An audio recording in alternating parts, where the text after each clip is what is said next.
Me llamo Millana. Vivo en Madrid desde hace 12 años. Después de dejar atrás a mi familia, Me llamo a mi Oliver, país y a tengo mis 28 amigos. años.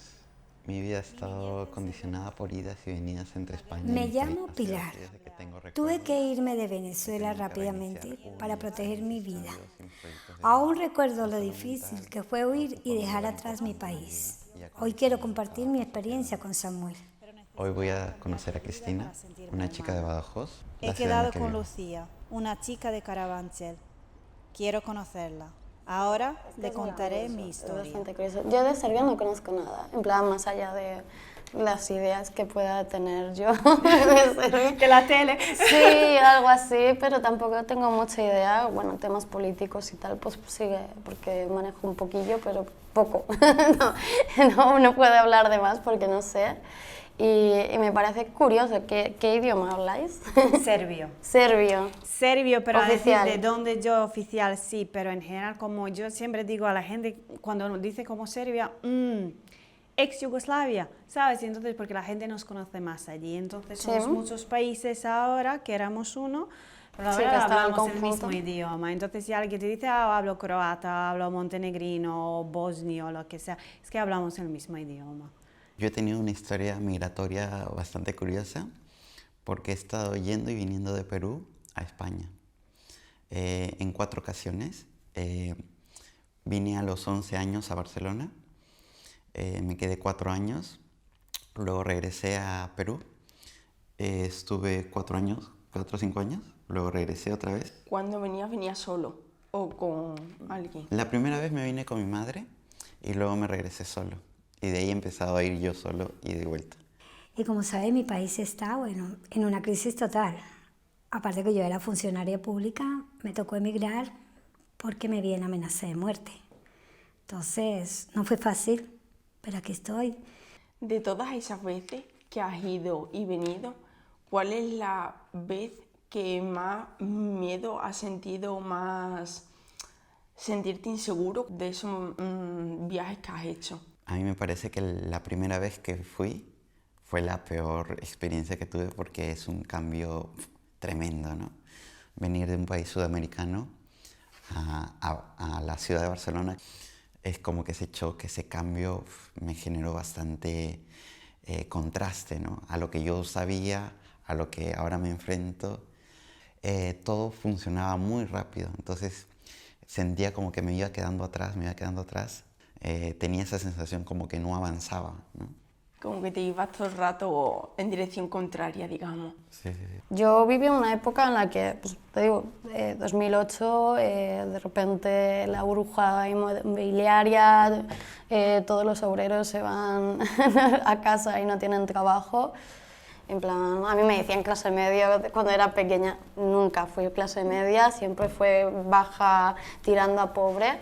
Y he tenido que ir haciendo saltos de fe de que voy a avanzar, porque si no te quedas encarcelado en esos pensamientos y en esas etiquetas que al final te van poniendo. Yo solo viví desde que era pequeña y dije, es que no tengo futuro, no tenemos futuro aquí, no hay oportunidades. Por eso muchos jóvenes que tienen carreras de la leche se van a otros países porque piensan que en otros países van a tener mejores oportunidades que aquí. Y no sé, es como que nos queda parte de la reflexión, porque sí, es verdad, no nos estamos preguntando, no queremos escuchar. No. Y bueno, la odisea de salir fue muy fuerte, pero aquí estamos. O sea, entiendo que fue una amenaza que te vino del gobierno mismo. Sí, ¿Qué, sí, qué- sí, qué argumentaban sí. ellos para tener que tomar esa medida Porque contigo? yo trabajaba en el Ministerio de Salud ya. Entonces, con las irregularidades que había, yo estoy ahí y estoy pillando todo eso. Y ellos me han pillado a mí, que yo estaba filmando con mi móvil. Entonces ahí comienza mi odisea de amenazas. ¿Qué complicaciones tuviste a la hora de llegar aquí?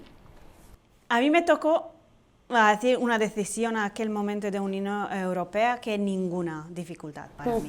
Era la única cosa es como que no sé ni cómo se llama, es el visado Schengen o algo así, que se puede llevar como 90 días en Unión Europea y Sí. la gente tiene que salir. y estar fuera no sé cuánto tiempo y después volver. Como que vienes de vacaciones. Sí, efectivamente. ¿Y cuál es la cosa cuando vienes a cambiar la vida y vas allí sin saber nada, sin tener ni idea de nada, ni la vida, con toda la sinceridad? Y vienes y dices, ups, pero aquí se necesita mucho más que 3 meses. Y entonces, ¿qué haces? Vuelves a tu país allí con un gran nada, porque los 3 meses que llevas allí son de vacaciones al final, o te quedas y entonces te buscas la vida. Pues Te buscas la vida. yo me he quedado. Yo soy una persona abiertamente homosexual. Salí del closet a los 18 años. Tuve unas broncas espectaculares con mis tías porque yo pienso que es su manera de expresar su preocupación por un ambiente que no acepta. Que no acepta y que no busca aceptar, ¿no?, a las personas que no pertenecen a esa clase, ¿no?, heteronormativa, que como que buscaban, ¿no?, a su manera protegerme, ¿no?, o que yo me proteja. ¿Crees que en Perú, por ejemplo, estaba más normalizado que aquí, en España, cuando te has venido? Para nada, Perú es un país donde no hay derechos. Si una persona te agrede, simplemente es violencia. No hay esa subrama de violencia por homofobia. Por homofobia. No existe un matrimonio, por lo tal hay menos derechos. Hoy por hoy, en el 2023, el Perú es un país donde no hay derechos en ese sentido. Qué curioso, ¿no? En plan, yo tenía 11 años cuando llegaste. Pues mira. Y estaba descubriendo la vida y todavía sigo pensando cuál es mi sueño, no tengo ni idea. Pues mira, para mí un poquito igual. En plan, me parece curioso, ¿no? Porque a mí me parece que es como un salto al vacío. En plan, a mí me da mucho miedo, yo siempre he vivido en Madrid. He viajado, pero muy poquito, no tenía posibilidades de todo esto, entonces pues lo que he podido viajar, pues he viajado, pero nunca me he ido a ningún sitio, y menos que tenga un idioma completamente diferente al mío. Es como, wow, todavía ni me lo puedo plantear porque sé que me va a dar mucha ansiedad, principalmente por eso, porque estás como ahí a ver qué toca. Sí. Y a la hora de las parejas, ¿vale? Cuando has estado con tus parejas, que han tenido ese miedo o en este caso eran como tú, abiertos. Porque eso es una curiosidad que yo tengo. Porque, por ejemplo, yo conozco muchas parejas gay, pero sí que es verdad que en esas parejas no siempre hay como uno que es como que le cuesta más por miedo al que le dirán tal, y luego siempre hay como otro pues abierto. Y cómo... Yo he sido esa persona, la primera persona que has descrito, que le costaba más salir, que le costaba más abrirse.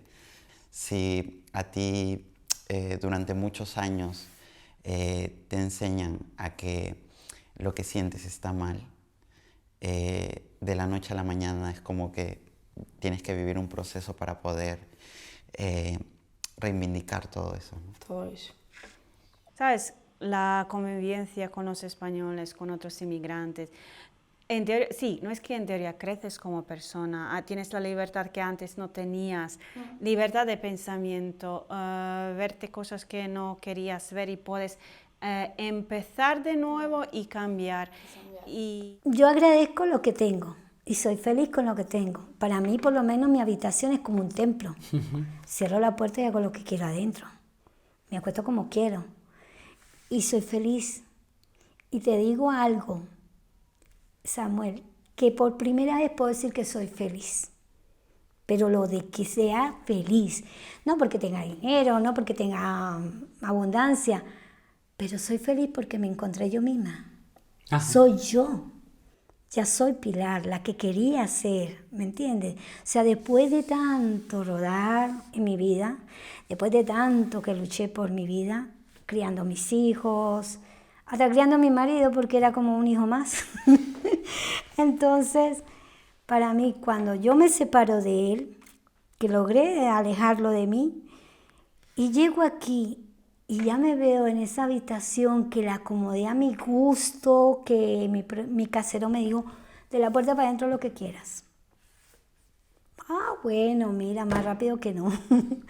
Y bueno, de verdad que lo dejé muy lindo y ahí yo le dije a mi hija, hija, te digo algo, dime mamá, soy feliz. Por primera vez soy feliz. Estoy en un país libre prácticamente porque aquí no me están señalando, no tengo en la esquina a alguien que me esté vigilando y que me esté apuntando con una pistola. No, aquí no hay nadie, no me conocen. A mí yo soy una persona que, lo que te decía, pues yo me acercaba mucho al que más lo necesitaba o al más diferente o tal. Yo siempre me acercaba y a mí como muchas veces se me toma como una loca, una inocente. ¿Qué inocente? No sabe con quién se junta o no tiene cuidado. Tú, por ejemplo, cuando la gente se acerca a ti y tal, ¿no has escuchado esas críticas a esas personas? Sí, mucho porque Mucho. hay mucha gente que considera de que solo lo conocido es algo confiable, ¿no? Porque Y es algo, bueno. y bueno, cuando realmente el mundo es muy grande y uno debería no dejarse llevar por los prejuicios o la idea que se tiene de algo sin antes conocerlo, ¿no? O de diferente religión o de diferente Cultura o cultura. educación. Sí, sí, sí. O a quien aman, ¿no? Que también... Ahí todavía es como peor, ¿verdad? Porque ya cuando se junta, porque bueno, las amistades, pero cuando se junta ya el amor, ¿qué haces? Sí, porque o sea, no es algo que uno controla, no es alguien de quien tú abres los ojos y dices, wow, siento muchas cosas por alguien que quizás pertenezca a tu mismo sexo y ya tienes toda una especie de...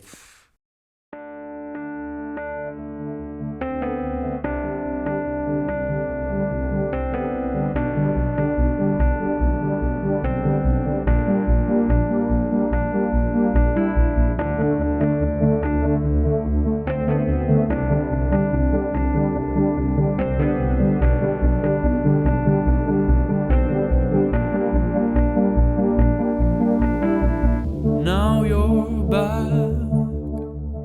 You seem to feel down. Por lo que sea, puede ser que tampoco has escuchado decir de ex Yugoslavia. Entonces, ex Yugoslavia es mi Muy país poquito. donde yo nací y era enorme. Piensan que somos como la gente completamente diferentes, ¿no? Es que somos hermanos, básicamente. Somos casi todos familia, hablamos el mismo idioma. Allí, de donde yo efectivamente, Claro. lo que hoy son muchos países, a decir, independientes, era un conjunto. sí, era un conjunto. Porque justamente había una propaganda horrorosa. Es decir, yo cuando la gente me pregunta por qué en Balcanes siempre hay guerra, una zona geopolítica súper importante para Europa entero. Entonces, cuando se controlan los Balcanes, se controla Europa. Y la gente esto no lo sabe. Y en 91 empezó la guerra. Okay. Y era horroroso, básicamente. Bueno. Ay, Dios. Estaba súper bien hasta la guerra, porque también yo tenía tías allí en Croacia y nos íbamos todos los veranos a la costa de Croacia. Y empezó la guerra. Esto era una época horrorosa. Así yo vivía en el pueblo, obviamente no me faltaba comida, no me faltaba nada, es decir, la gente también en la ciudad la pasaba hambre, habían colas para el pan, es decir, para el yogur, porque me acuerdo de yogur, de todo, pero era una época horrorosa porque tienes familia allí, entonces preocupación en la familia todo el tiempo, si alguien está vivo, es decir, casi todo el tiempo la gente en el teléfono, qué está pasando, a quién está pasando, cómo está pasando, qué es lo que se puede hacer, para que se ayude al menos a sacar la gente, ¿no? Y entonces después la pobreza, pero todo el tiempo, ese tiempo también pobreza. ¿Y qué es lo que pasó también? Y al mismo tiempo, para no creerlo, porque tuvimos las sanciones, entonces como acorralados, como una infancia acorralada, ¿no? Porque la gente aquí puede ser que podía decir viajar, pero da igual que no elegía viajar, pero podía ir al extranjero, pues nosotros ni esto. Entonces está allí como en tu pequeño cárcel, que es tu país, no tienes dinero a decir para ir a visitar a tu familia porque no hay para petróleo. Gracias a Dios nosotros tuvimos comida y es esto, la gente con sus historias, la gente de mi edad, con que eran mis amigos y entonces estás jugando con ellos. Dios. Y viene alguien de sus amigos para decirle a la persona, te mataron el padre, ¿no? porque estaban allí en guerra, ¿no? Y entonces como estar allí todo el tiempo escuchando, cada día alguien le mataron a alguien. Y entonces es esto, como ni marcada por mi experiencia, sino todas estas historias horrorosas. Y después la cosa se más o menos normalizada, pero todo el tiempo con MTV y con la publicidad de esta Europa tan fenomenal en la que se vivía todo fenomenal, las luces, a decir, lo del chocolate Milka, el café Nescafé, que piensas que en tu país es como te están enviando lo peor y que sabe mucho mejor allí fuera. Y sí, a decir, sigues sin poder moverte. Y ya era como más o menos la infancia, entonces ya llegó la adolescencia y yo como la joven adulta, ¿no? Pero sí, la infancia muy interesante, a decirlo así. Un poquito como mezcla de felicidad y de mucha tristeza.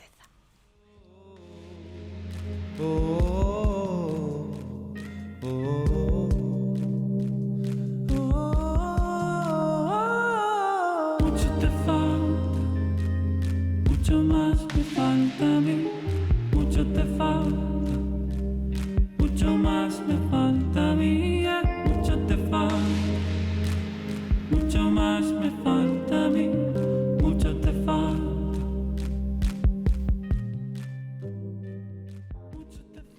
Bueno, yo creo que desde pequeño he tenido una relación un poco especial con el tema de los prejuicios.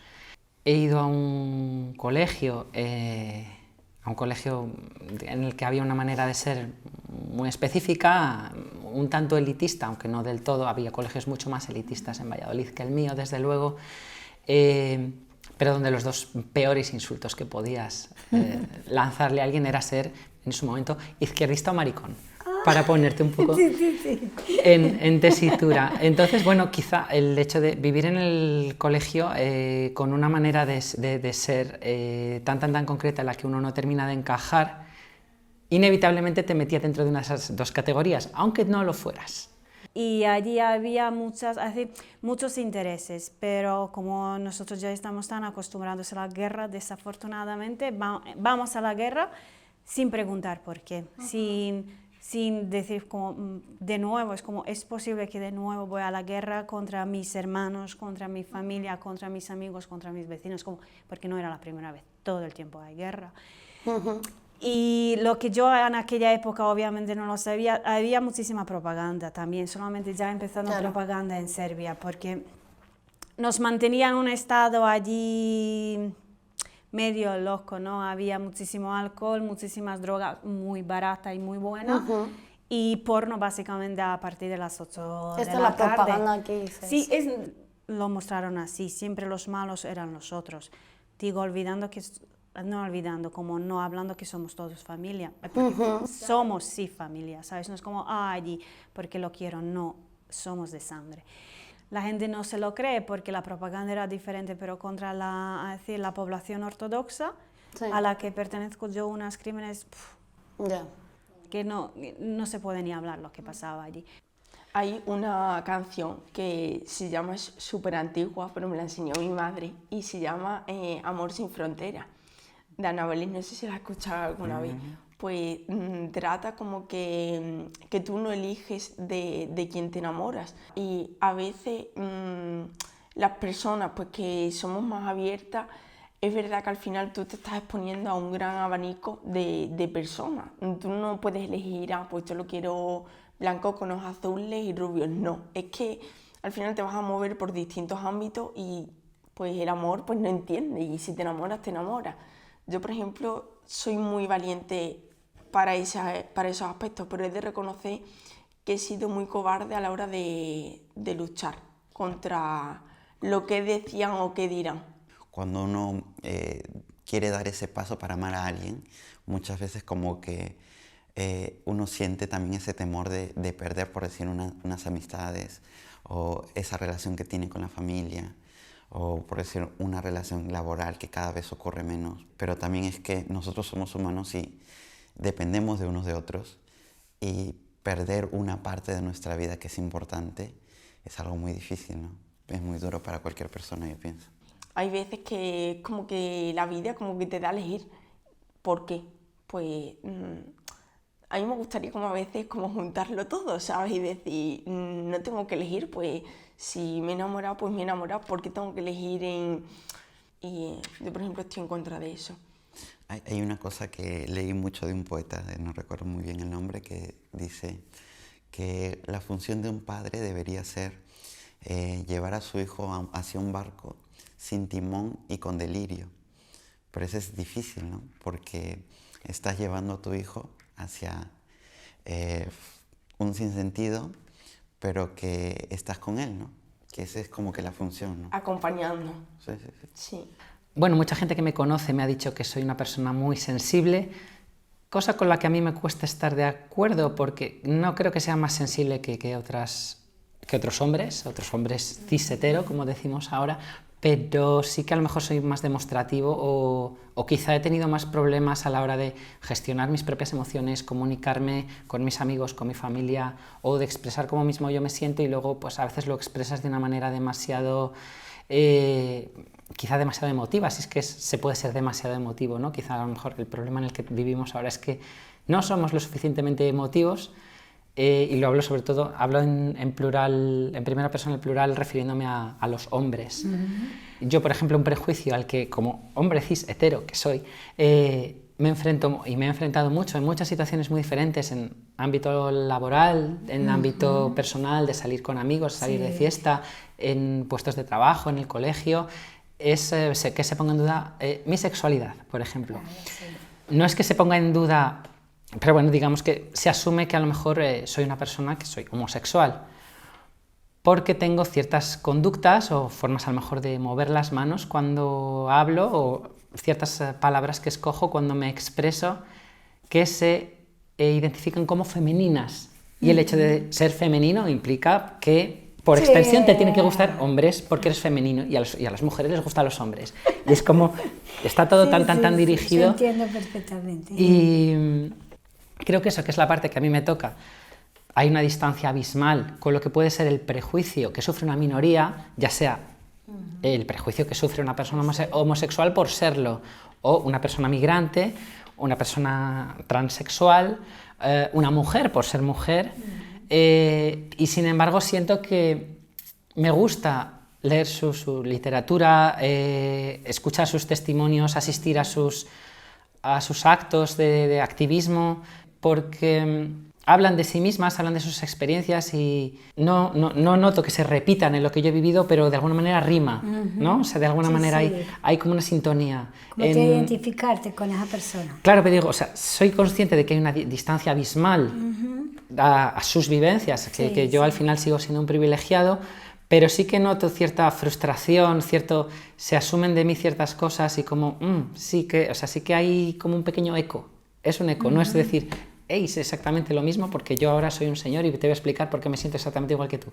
Pero digo, no, pero, o sea, me veo, tampoco diría un espejo, pero sí que el reflejo de un agua un poco turbia.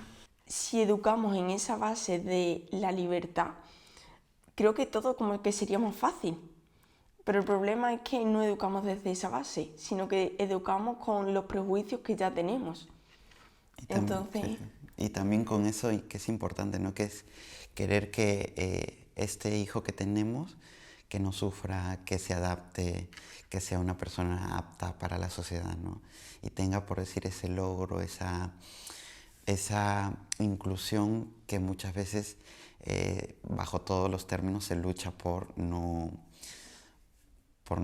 resaltar, ¿no? O realizarse, ¿no? Como persona a lo largo de su vida, ¿no? Yo desde pequeña me han gustado, sabía lo que me gustaba, que eran los hombres. Porque una niña pequeña no puede decir me gusta tal, o simplemente se siente masculino o femenino. ¿Por qué? ¿Por qué a los heterosexuales se les dice sí lo tiene claro y a otro que le gusta el mismo sexo no? Decimos, no, es que es muy chico. ¿Por qué? Y digo, vale, la guerra acabó, y entonces yo tenía 14 años.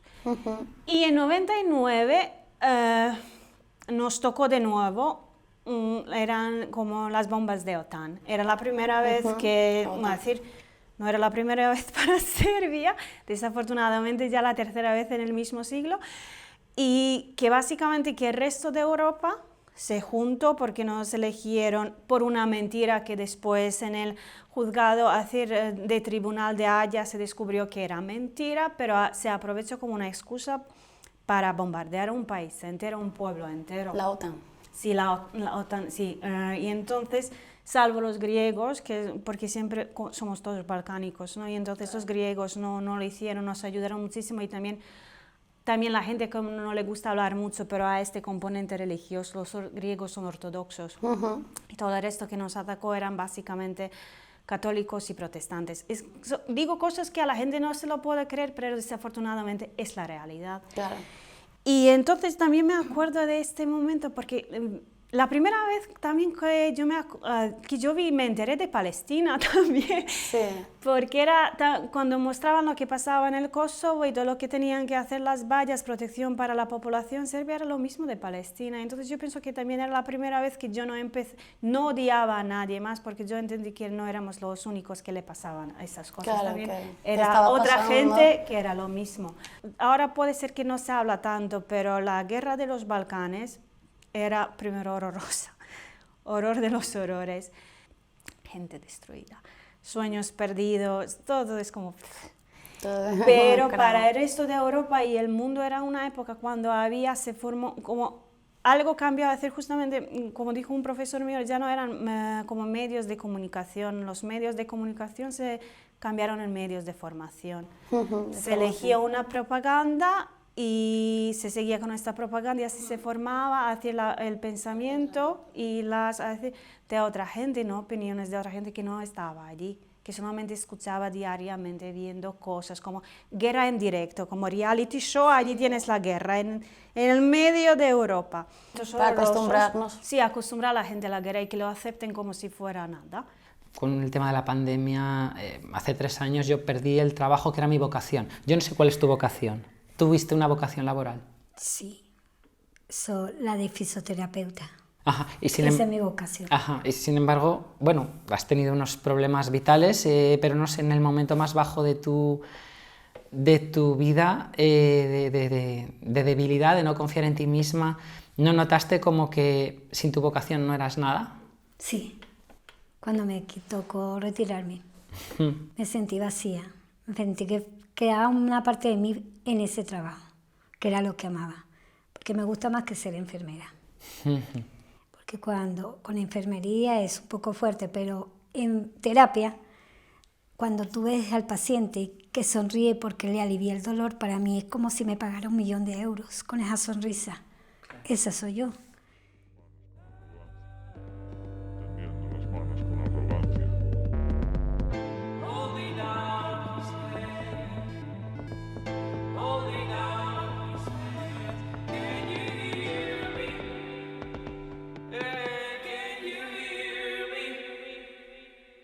Desafortunadamente lo aceptamos como tal.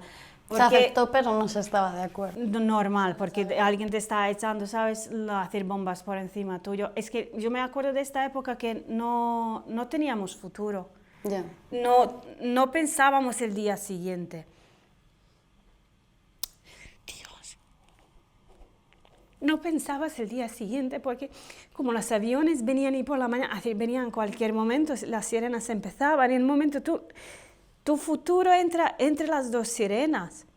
Para decir, porque también existe esta guerra psicológica, Sí, claro. que rompía, yo no sé cómo se llama exactamente en español, como la pared del sonido. Entonces tú escuchas como una bomba, pero no es bomba. Pero no la bomba, pero Es escuchas el esto, sonido de la bomba. Y esto nos pasaba el día entero. Y el resto, hacer la capital de mi provincia, más abajo, eran bombas diariamente. Wow. Y también era esto justamente. Y es esto, no tienes futuro, vives hasta el siguiente sirena. Y entonces piensas, pues mira, puede ser que lo voy a sobrevivir o no. Pero, Puede ser que me toque o no. sí, Wow. pero mañana no tengo. En el momento en que sientes que lo pierdes o que no lo vas a volver a hacer, ¿cómo te sientes tú? Me siento frustrada, sí, esa es la palabra, porque por lo menos aquí me ha tocado hacer nada de lo que yo hago. O sea, pero lo hago con amor, ¿qué más? Toca. Sí. Cuando me entrego tanto que hasta olvido el horario que tengo que salir, sea a qué hora entro, pero cuando salgo me dice, Pilar, ya, no te vamos a pagar extra. Pero es que me entrego tanto para olvidarme de lo que realmente es mi esencia, que es la terapia, a ser fisioterapeuta, entonces, nada, digo, bueno, vamos, que me toca limpiar, bueno, vamos a limpiar. Entonces, eso, porque yo te entiendo. Sí, cuando tú dejas algo que de verdad amas, en mi caso, como te digo, la fisioterapia, bueno, estudié masajes, que viene siendo casi parecido, ¿no? Solo que no puedo ejercer la de terapia, pero sí puedo dar los masajes. Y me siento bien cuando me toca a alguien que me llama y me dice, ay, mira, aquí me duele, y le encuentro el daño y ella puede ir al terapeuta o al traumatólogo ya con una base. Entonces yo me siento ahí realizada. Esa volví a ser yo. Ajá. La verdad, es decir, mi padre ya sabía que yo me iba a ir de Serbia un día. Él ya lo entendía así, porque como por todas esas cosas que nos han pasado, y como yo estaba un poquito como no aguantaba, y entonces él sabía, esperaba que no, pero sabía que iba a irme. Y entonces era una decisión que me costó muchísimos años. Yo sabía ya en 2004, cuando volví de verano de 2004, yo sabía que iba a volver un día a España. Les echo muchísimo de menos. Tenías mucha comunicación con ellos. Igual que como no me atrevo a viajar, porque tengo, parece que como toda mi ilusión de un futuro, de sueños, como lo proyecté en España, que no tiene que ser la verdad, y me agarré tanto a esta ilusión que no me atrevo a moverme aquí por falta de documentos arreglados, y entonces como sacrifico mi relación con toda mi familia porque no tengo contacto con nadie, salvo cuando ellos vienen a visitar España o a mí concretamente, que, como así, echo muchísimo de menos a mis padres, a mi familia, a todos. Pues sí. Soledad. Sí. Yo he tenido un poco, quizá, una relación con ella opuesta a la hora de perder mi vocación. Hoy todavía hay quien me pregunta, bueno, ¿y qué de la vocación? Yo la perdí por circunstancias ajenas a mí, yo perdí mi trabajo. Y Perdón que te interrumpa, pero ¿cuál es tu vocación? ¿La de periodismo? Era, sí, ser periodista. Y para mí, bueno, tuve que ir a terapia por ello, claro. Y que esto es algo que ha pasado también mucho en mi generación. Por ello me ha costado un poco presentarme al principio, ¿no? Como me defino, sin contar lo que soy, a qué me dedico, cuál es mi trabajo, cuáles son mis estudios. Me vi hace muy poquito en un callejón sin salida, en esa soledad en la que yo estaba con gente y estaba con amigos y tal, pero me veía tan sola, que no podía expresarme, no podía ser, y si lo expresaba nadie me entendía, que no veía cambio, en plan me veía que tenía 22 años, 21 años y mi vida había sido igual todo el rato, no cambiaba nada, todo el rato en guerra, todo el rato mal, todo el rato en esa postura. Y me quise suicidar y busqué me voy, en plan, ¿para qué voy a seguir viviendo así? Prefiero no. Yo llegué al hospital con un intento de suicidio, por la soledad, obviamente, que venía arrastrando de 10 años, 12 años.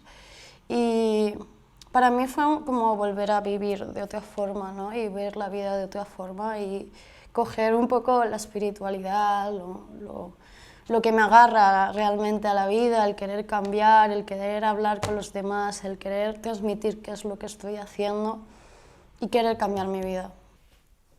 O sea, he tenido que reevaluar mi vida hasta el punto de decir, bueno, y esto también digo, mi vocación ha sido mi propia entrega, mi propia esclavitud al trabajo y reevaluar eso y decir, Dios mío, pues he descuidado quién soy a nivel familiar, a nivel sentimental, relacional, con mis novias, con mis parejas, claro. Con mis amigos, porque he sido el trabajo, he sido mi trabajo. y en un momento en el que, por circunstancias ajenas a uno mismo, pierdes tu trabajo, pierdes tu identidad. Sí. Me costó muchísimos años, la verdad, porque nunca te sientes adecuada. Al menos yo. Siempre no sé nada, efectivamente, no sé nada, no tengo ni idea, no sé qué es la vida y siempre el problema soy yo, ¿sabes? Como nunca, soy pequeña, soy nada y no puedo crecer. Y entonces como mi vida cambiaba, como mis satisfacciones con la vida solamente crecían, mi mal humor como cada vez estaba peor. De esta gente que es como dices, no quiero estar cerca de esta persona, porque siempre es negativa, siempre critica, siempre se queja, siempre todo. Y llegó el momento y era justamente una persona que me dijo, tú siempre te quejas y no haces nada para cambiarlo. Y era como un choque definitivo, yo pienso 1 año antes de irme. Y era como, y vino de una persona que a mí no me gustaba nada, de nada, pero como tenía razón, que vamos a ver, no podía descartar lo que observó y me dijo con toda la sinceridad y con derecho. Y era básicamente como 1 año sabiendo que ya iba a irme, pero ya sí evolucionó, yo ya me estaba preparando, haciendo cosas y sabía que me iba a ir. Y es que no podían hacer nada, digo, porque mi padre ya lo sabía, mi madre tenía sus ataques un poquito de muchas cosas, es decir, reaccionó físicamente muy mal a lo que yo me iba. La verdad es que pensábamos que iba a tardar mucho menos, que iba a estar en España mucho menos tiempo. Eso es lo que tenían ellos pensado. Sí, normal, soy hija única y entonces yo pienso que de todo esto como lo aceptaron porque pensaban que iba a volver mucho más antes. Pero como la vida en España para mí al menos me gusta muchísimo y no veo porque hacia a Serbia la amo, obviamente amo mi gente y todo mío, pero no veo que vamos mejor, justamente veo que la gente y todo va peor. Me tocó un marido fuerte. Era golpeador. Esto no me gusta decirlo, pero lo voy a decir. Y yo era la típica de la película que llegaban los hijos, mamá, ¿qué te pasó? Me caí, me resbalé porque soy torpe. Pero era mentira. Era que él me pegaba. Y entonces eso se fue creando dentro de mí como también una cosa de alejar los hombres. Llegué al grado que cuando me vio el psiquiatra, era varón, y él me fue a abrazar y yo hice así. Entonces dijo, no todos somos tu marido. Aprende, Pilar. Déjame abrazarte. Yo hoy mismo le hice así. Y fue de mucha terapia a que yo vuelva a soltar, pero fue de mucho yo limpiarme, de mucha lectura y de ver que no todos eran como mi marido y que si yo no quería nada, pues nadie me podía tocar. Yo valgo, soy mujer, tengo que darme mi puesto, pero no fue fácil.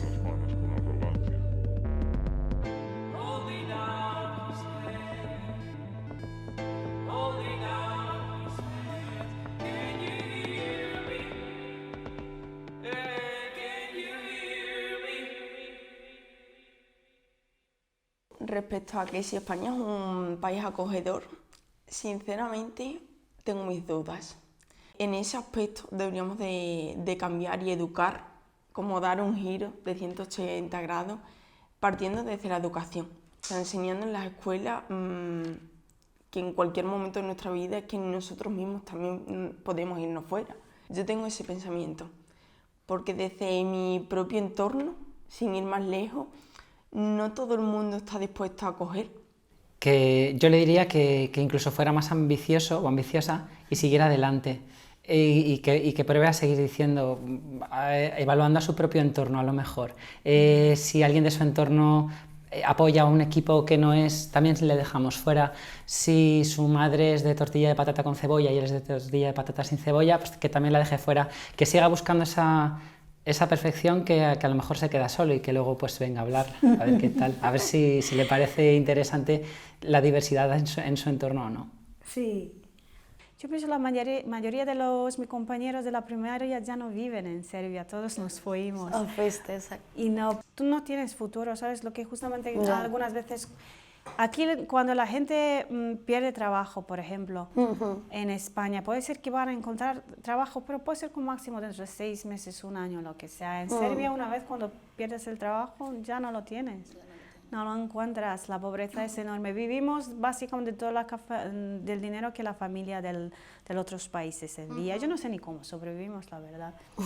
Pero llega el momento cuando te cansas. Ya. Cuando no ves futuro, no ves nada y no ves que nada va a cambiar. Y no solamente que nada va a cambiar, no te cambias ni tú. No, claro, es que no tienes la oportunidad de verte a ti cambiar. Sí.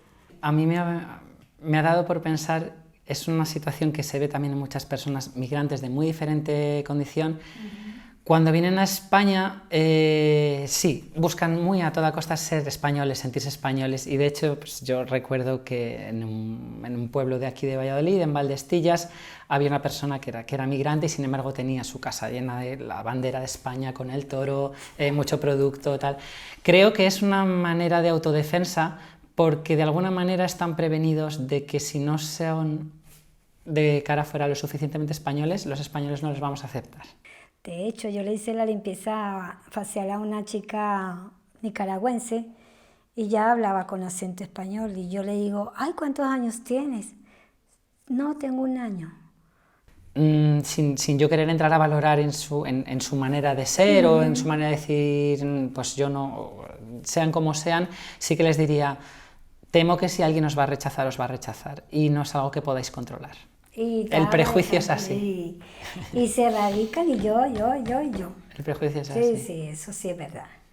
Yo he llegado a tener una pareja en su día que era migrante y he recibido muchas críticas, pero críticas que hasta a mí me dolían, o sea, no me quiero imaginar a esa persona si a mí me dolían y sufría, que yo decía, pero por Dios, digo, si es que es una persona, o sea, como yo, es que no sé, era como, yo lo veía tan sencillo, pero la gente no. Y era como, Dios mío, yo soy de España, ¿sabes? Era como ese miedo, ¿sabes? No sé, esos prejuicios, o que te digan, ay, es que tienes ideas de loca, o qué inocente eres, ¿no? A mí muchas veces me han dicho eso, qué inocente eres, Cristina. Y yo diciendo, pero inocente, ¿por qué? Si es lo que yo quiero. Es como, pues estábamos en una fiesta de Olivenza y yo me acerqué a él, o sea, fui yo quien me acerqué a él y le pregunté su nombre, cómo se llamaba, tal. Pues a raíz de ahí empezamos a hablar. Y yo quedé con él, porque la verdad es que me encantaba y bueno, era recíproco. Pues antes de yo llegar a quedar con Ibaka, en este caso, mis amigas, ¿no? Pues lo típico que tú hablas con tus amistades, tú voy a quedar con tal. Lo primero que yo recibí, ¿vale? Cristina, ten cuidado, mándame la ubicación. Cristina es una persona de fuera, saber qué te va a pegar. O sea, sin antes yo quedar con esa persona, ¿qué te va a pegar? Y yo decía, claro, mi cabeza, ¿vale? Yo era como pues una persona normal que va a quedar con otra, no se conocen de nada, van a quedar porque se van a conocer. Y era como, todas las personas me decían cosas negativas. Te va a pegar algo, te va a robar, ten cuidado. Queda en un sitio que haya gente y era como continuamente ten cuidado, protección. Y yo la verdad es que antes de llegar yo ya decía, madre mía, digo, pues si es que me estoy sintiendo atacada. Entonces yo decía, pero ¿por qué no me respetáis? ¿O por qué no recibí, por ejemplo, un qué guay, tía, vas a quedar? O que qué guay, qué guapo. No, al revés, era como ten cuidado, qué miedo, tal. Pues cuando quedé con esa persona, ¿vale? Yo me acuerdo que se lo dije, le dije, mira, me pasa esto, digo, ¿qué le pasa a la gente? Y él me entendió, ¿vale? O sea, a mí yo me acuerdo que ese día se me pusieron los pelos de punta porque era la primera vez que yo quedaba con él y tuvimos una conversación tan profunda solo por el simple hecho de los prejuicios que había en la sociedad. Y te puedo garantizar que es una persona que a día de hoy me ha enseñado tantos valores que es que como que desde que conocí a esa persona mi vida ha cambiado mucho en cuanto a la hora de acercarme a los demás.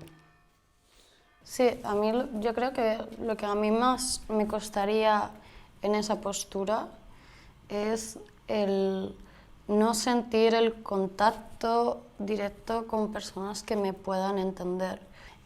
me chocaría un montón. En plan, el no poder comunicar como soy yo. Es difícil. Sí, porque de nuevo vuelvo a esto, que idioma no es solamente idioma, es mucho, mucho más. Era una persona insegura, pues yo a lo mejor en esa época tendría 22 años, pues a lo mejor tenía 27 o 28, pues vestía mucho con capuchas. Y la sudadera, pues las gorras, y yo decía, digo, ¿por qué siempre vas así vestido? Y él siempre me decía, Cristina, dice, porque la gente dice, se aleja de mí. Dice, entonces es como, era su caparazón, ¿sabes? Como se ponía sus cascos e iba así por la calle. Y ve, cualquiera de fuera, pues ya tiene que pensar, mira tapado, no se dejan ver. Y es que, no sé, era como, cuando ves, pues mis amigas o tal me decían cosas, yo decía, es que no lo sabes o no tienes ni idea.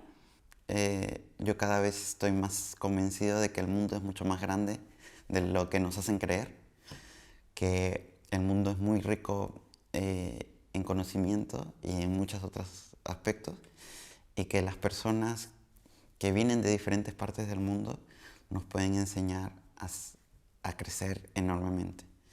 Y sobre todo de estos países que están más marginalizados, porque aprenden eso que se llama, si no tenemos algo, pues hay que hacer algo para que esto que no tenemos funcione, ¿no? Yo creo que gracias a la suerte de encontrarme con gente así, yo tengo la cabeza y la mente más abierta en cuanto a las relaciones afectivas. A la gente se le olvida algunas veces que el idioma también es cultura, son sentimientos, son ideas, es manera de ver el mundo y sentir el mundo. Y entonces, ¿qué es lo que pasa? Muy poca gente conoce el idioma serbio, muy poca gente conoce la cultura serbia.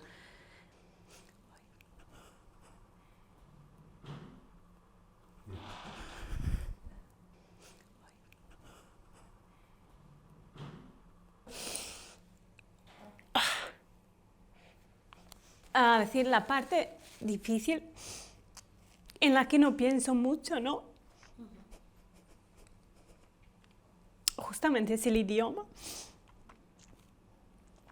El serbio, como obviamente ya lo he comentado, muy poca gente lo conoce, y no oír mi nombre, porque se pronuncia de una manera, unos sonidos que no existen en español y no existen en muchos idiomas, una acentuación que es diferente, entonces parece increíble, pero cuando alguien, no es porque no quiera, es que no puede pronunciar tu nombre, y entonces como la sensación que no existo, ¿no? Y si existo es que no soy yo completamente. Esta es parte difícil. Otra parte también las emociones, ¿no? Porque, también porque los serbios tenemos gracias a la propaganda, ¿no? Es normal, no solamente pasa a serbios, pasa a mucha gente cuando hay guerra, cuando se elige como una parte, o decir un pueblo que es el malo y otro que es el bueno. Y los serbios, tenemos una pasión súper loca. La gente cuando ya va a ir a Serbia, ¿no? Para conocer la cultura, para conocer allí, va de fiesta. Y cuando se quedan un poquito más de días, dicen, vale, como es más fácil de conocer el temperamento, ¿no? El carácter. Y es allí, tenemos muchísima pasión. Sentimos, como nos expresamos de una manera súper fuerte. Y yo pienso que a la vez la gente no entiende que no vamos contra. Por ejemplo, si tú y yo ahora tuviéramos una discusión, yo voy allí expresando mis pensamientos con una convicción que flipas. ¿Qué es lo que pasa? Porque me ha pasado aquí. La gente piensa que como agresividad va contra la persona, pero no va. Yo estoy expresando lo mío cuando se trata de la discusión. Claro, que te estás expresando tú, ¿no? No, y no es la persona, agresividad que va contra la persona, o la felicidad, que también es súper explosiva, porque también cuando estamos felices somos súper felices. Sí. Y entonces, ¿qué hay que pasar? Yo tengo que controlarme. Wow. Tengo que controlar todo. ¿Esto lo hilas con el idioma? o Sí, con... así yo lo veo con el idioma, porque para mí idioma es, como lo he estudiado, La y forma decir de idiomas, porque idioma es de mucho más expresarlo. solamente manera de expresarse, es cultura, es todo lo que lleva, es como un poquito de identidad Ujú. de la persona. Y esto es súper difícil, porque no llegas a ser tú. Ya, Y yo llevo aquí ya 12 años, y yo empecé un poquito a soltarme hace unos 2 años. wow. Porque como yo confiaba, pues mira, ahora la gente ya me conoce, no me va a rechazar si yo Sí. actúo con explosividad, Y te has porque ido somos así. Viendo limitada. Sí, como voy allí. No puedo decir como medio muerta, pero un poquito más dormida, ¿no?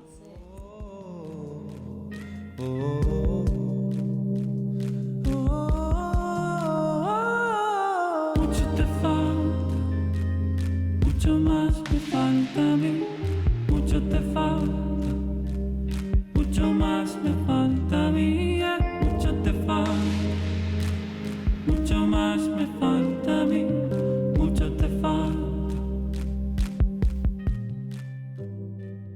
Antes que hablábamos de los prejuicios, hay diferentes responsables, ¿no? Está la educación que recibimos de nuestros propios padres y de nuestro propio entorno, incluso de lugares comunes. En nuestro caso, vehiculamos el mismo idioma, que es el español. Y también muchas veces, y esto lo he comentado también con compañeros del gremio, de la profesión, y hablamos mucho también, claro, del papel que tienen los medios de comunicación a la hora de, por ejemplo, de poner mucho el foco en si hay un episodio de violencia de género en la que el agresor es extranjero, se pone ahí un foco que si a lo mejor es un señor de Tomelloso, pues no lo dices. No lo mencionas, pero en cambio si dices, ¿ves? Pues otro gitano que está pegando a su mujer porque son otra cultura, o un árabe, o un musulmán, o lo que sea. Creo que también tiene mucho que ver cómo construimos ciertos discursos, y otra vez vuelvo a lo que decía antes del tema de de esa especie de la literatura que hacemos y que buscamos el conflicto, y muchas veces a la hora de hablar de los flujos migratorios utilizamos conceptos. Hablamos de los migrantes como que no son personas con sus propias vivencias, sentimientos, que no son seres humanos, sino que son números, y muchas veces incluso que son una miríada o que son un enjambre de migrantes, o sea, como que son insectos o bichos o animales, o que son virus incluso, ¿no? Un estallido de migrantes, como que parece que ha sido una cepa de la COVID. Sí. Y es como, wow, y ese desprecio, ¿no? También hacia ti, que te dan la espalda. Sí, no solamente desprecio hacia mí, porque yo lo veo un poquito como desprecio hacia mi cultura, ¿no? Hacia mi gente, hacia todo lo que yo soy, porque yo soy una serbia ahora que la gente me puede conocer, pero también mañana van a conocer otro, o no, pero puede ser que van a coincidir. Y entonces como se forman estos prejuicios, porque los serbios son así, o porque cualquiera puede ser. Somos de otra cultura, hablamos otro idioma y tratamos de expresarnos, porque yo al menos no veo diferencia. Obviamente existe diferencia de culturas, pero yo no veo diferencia entre tú y yo. Y yo entiendo que tú te expresas de cierta manera de lo que has aprendido, ¿no? Pero cuando te toca a alguien que no es un poquito así, entonces tienes que hacer, yo al menos, como me restringo, me limito, no me expreso, dejo de ser yo, como me retiro porque no...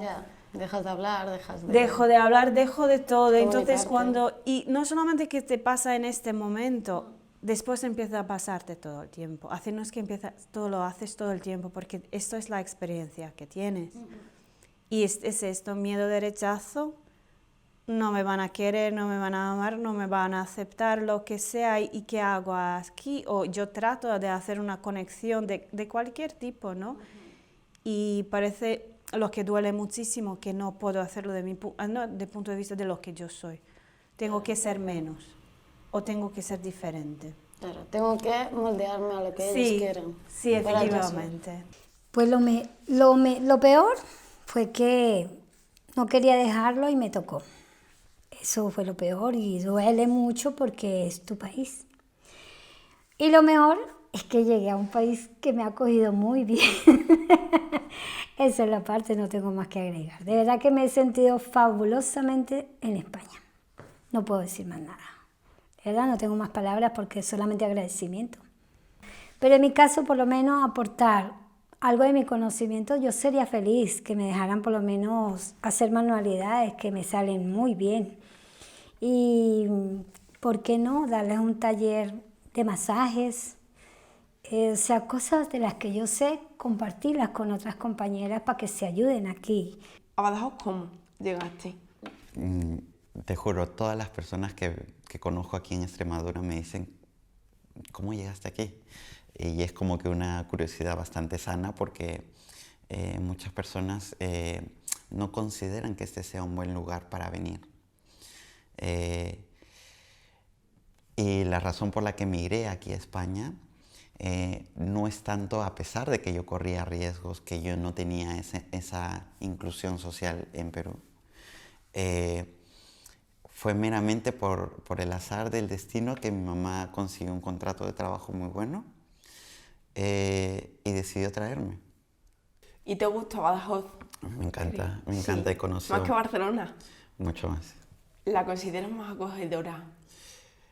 Lo que pasa es que el tiempo en el que yo viví en Barcelona Eras más pequeño. era más pequeño y no tenía tantas herramientas, tenía una etapa muy de mucha ignorancia personal y social, ¿no? ¿Consideras que Badajoz, la gente, somos acogedores aquí en Badajoz? Y yo pienso que, o sea, son como que cada persona tiene como que su grupito. Y es como que una vez que ya entras en el grupito en confianza con uno o con otro, ya es como que te adoptan, como dicen aquí, ¿no? Son extremeños por adopción. Te acogemos. Sí, sí.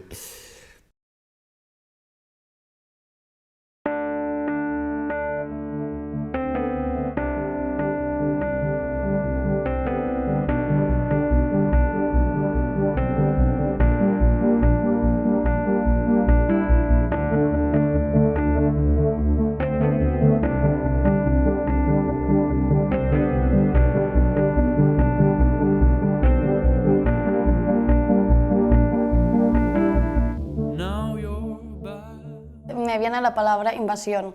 En plan, creo que tenemos una perspectiva de que la gente viene a invadir, como si estuviésemos en el medievo, ¿sabes? Como si esto realmente fuese de alguien, esto es de todos. Realmente es un territorio que aunque quieran ponerle nombres y banderas y no solo lo que quieras, sigue siendo el mismo territorio, sigue siendo la misma tierra, que es un poquillo más allá. Entonces, sí, en plan, yo lo veo de eso, ¿no?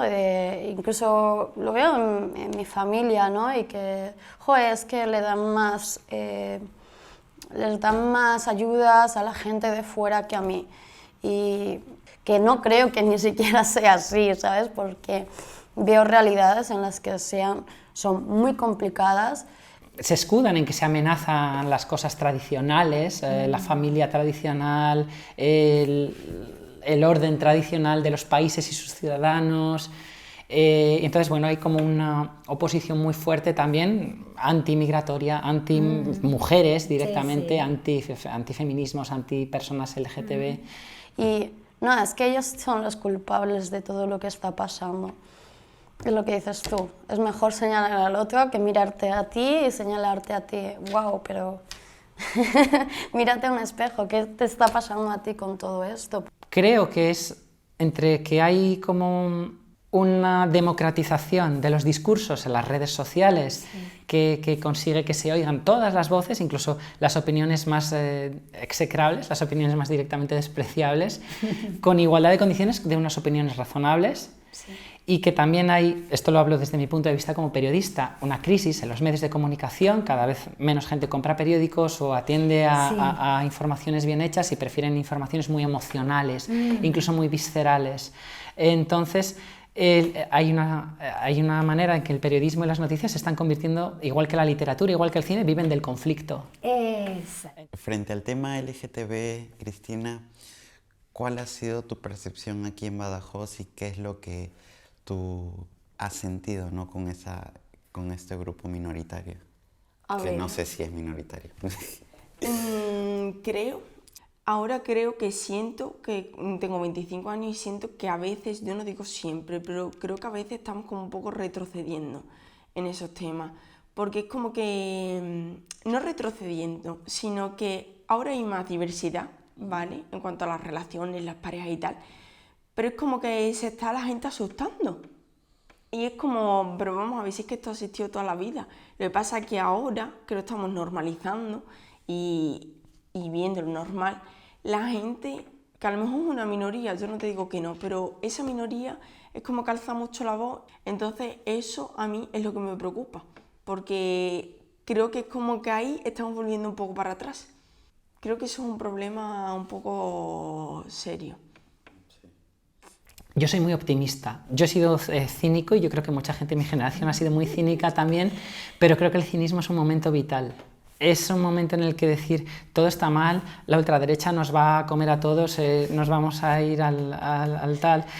Solamente soy un poco así pesimista con el tema del cambio climático, a lo mejor ese tema sí que me preocupa, pero por lo general pienso mucho que las generaciones que han venido después de la mía y de las que han venido antes que la mía son mejores que nosotros, y eso me encanta, me entusiasma. Tendíamos a idealizar mi generación, sobre todo a las generaciones anteriores, y yo ahora estoy súper feliz de que hay muchos jóvenes muchísimo más concienciados, muchísimo más activistas que lo que yo he sido, y a mí esto me da mucha esperanza y me parece muy luminoso, que para futuro es que vamos a ser mejores y se va a superar todas estas olas tenebrosas de gente así malvada. Sí. Yo creo que sí, que ahora se les oye, son ruidosos, pero no creo que estén en peligro ni derechos conquistados. Quiero creer que no, habrá baches, pero a la larga, no sé, creo que la gente buena, las mujeres, las personas LGTB, los migrantes, la gente buena va a triunfar. A triunfar, sí, claro sí, que sí, sí, tiene que ser así, porque siempre el malo no puede triunfar.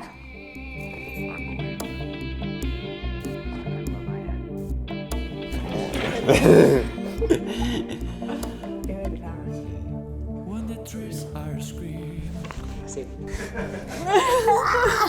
Los micros se van a joder. Qué guay. Significaba... Perspectiva. De hecho es un poema bonito, de chiquito. Un poema. Sí. Contemplamos con asombro lo que no podemos ver. Y... ¿Ah? Que yo lloro con estas cosas.